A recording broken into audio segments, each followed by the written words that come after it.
And up first, we do begin with a KOIN 6 investigation. Concern and frustration about a local emergency 911 communication system. Live, you're watching KOIN 6 News at 5. Watching out for you. Our existing radio system is old and tired. Our first responders don't even have radio coverage on parts of Highway 30 in our cities. If we had a tragedy like the one in Texas, would we all be standing around saying if we only had contact with the police? We're sitting here, we're spinning. It's 2022. I know. Not the words you want to hear from officials and citizens when you're talking about a local emergency communication system. First responders in Columbia County often have trouble with basic radio communication and fear about what will happen in a major tragedy. Thanks for joining us for KOIN 6 News at 5. I'm Elizabeth Dinh. And I'm Dan Tilken in for Jeff tonight. It appears a fix to this problem could still be years away. Plus, if you're a parent in Columbia County, you want to know what may happen if something goes terribly wrong in a school.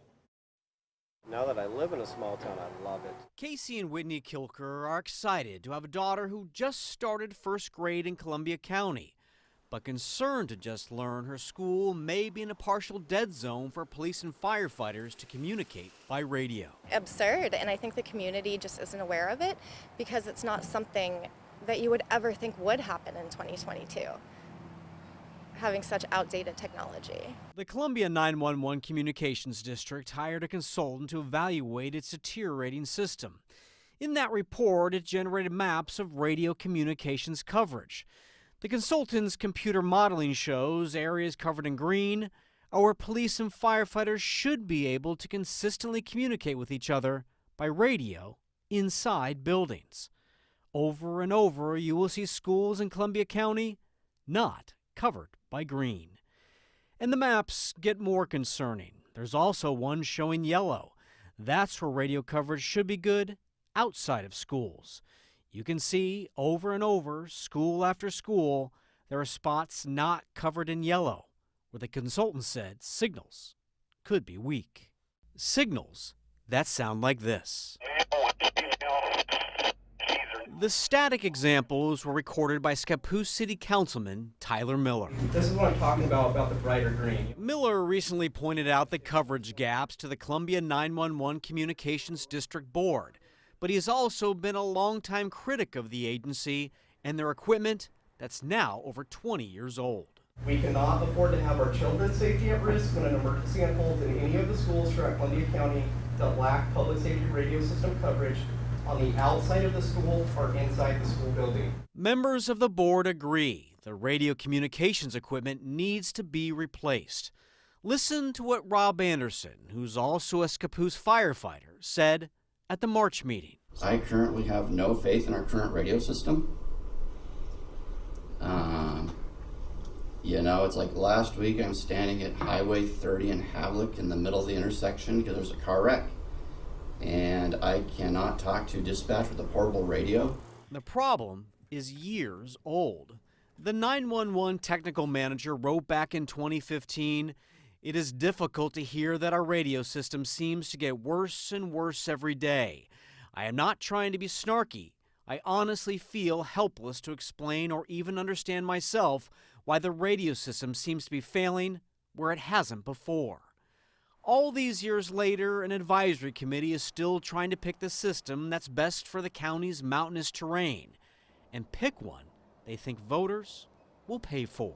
I can say no consensus, and it's been difficult to provide you with a singular recommendation. We've never had anyone, even though I've asked for it a number of times, that have said the delta between $11 million and $30 million is going to save even one life. At the August meeting, the board heard from the Scappoose Schools superintendent. I am here to encourage you to collaborate with whomever you need to in order to ensure that the replacement radio system has sufficient coverage in and around Scappoose in our schools. But a follow-up email to KOIN 6 from the superintendent illustrates the difficulty of defining the coverage gaps. He wrote to me, "They tested radio coverage in multiple locations within each building. I am pleased to report there were no 911 radio coverage issues in our facilities."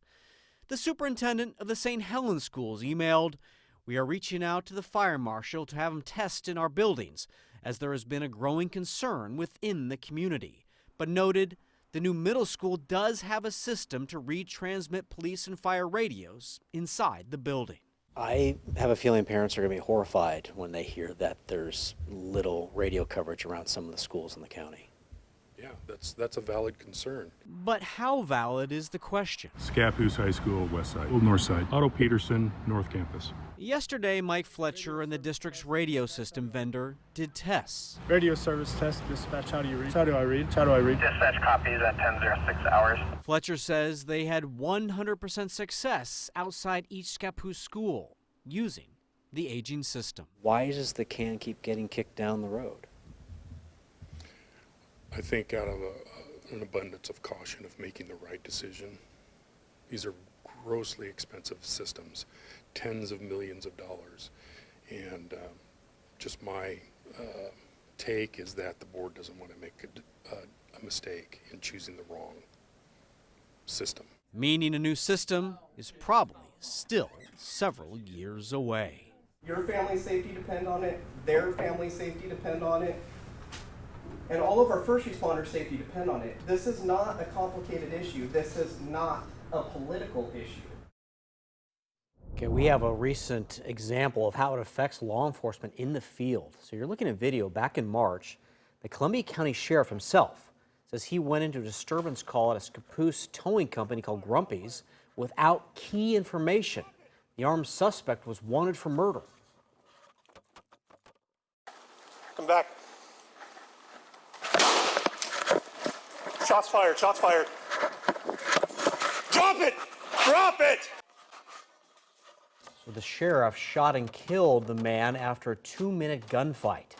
He tells us the state police tried to warn him beforehand, but the radio issue delayed the message until he was already there. Part of the problem is there's a disagreement over who's responsible for good radio communications around schools and in schools and whether the school districts should be paying for it. There's also a bitter disagreement between the city of Scappoose and the 911 district over cooperating on an engineering report on a preferred system. The 911 board is going to hire a technology expert to guide the process from here. So a very thorough investigation. I know you talked to a lot of people. The bottom line here, money is an issue. We heard how millions of dollars are needed. So every government agency needs money, and you have to think about Columbia County, a population of 53,000, only 42,000 adults, and then 20,000 households. You divide 10 million, 20 million, $30 million by that 20,000 households. It's a big number, and trying to get people to pay for a bond that's going to cost a lot of money, that can be a difficult ask. So they want to try and figure out what system do they need and at what price. Yeah, I know you're helping us out by showing us this issue, and you'll keep us posted if there are any developments as well. And people there definitely want answers soon. And they all need answers, yes. All right, great report, Dan.